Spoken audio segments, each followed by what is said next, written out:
কি গো এগুলো? পার্সেল এসছে। কিসের পার্সেল গো এগুলো? দেখো আনবক্সিং করি একটা করে। দেখাও দেখি, বন্ধুরা একটু দেখুক। তুলব? এই যে ডিব্বা একটা,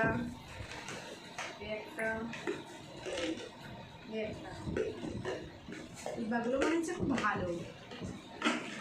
দেখো, ইউজ করো। দেখো এখানে দেখাও কটা রয়েছে, দেখো সেট 1 2 3 4 5 6, একটাতে 3টে করে, তার মানে 8 করে, 6টাতে। হ্যাঁ এই একটা পার্সেল, আর এই যে একটা কুকার। দেখো কুকারটা বন্ধ করতে হয় কেমন করে, দেখো তো, দেখে নাও। এটাকে এরকম করে পুশ করে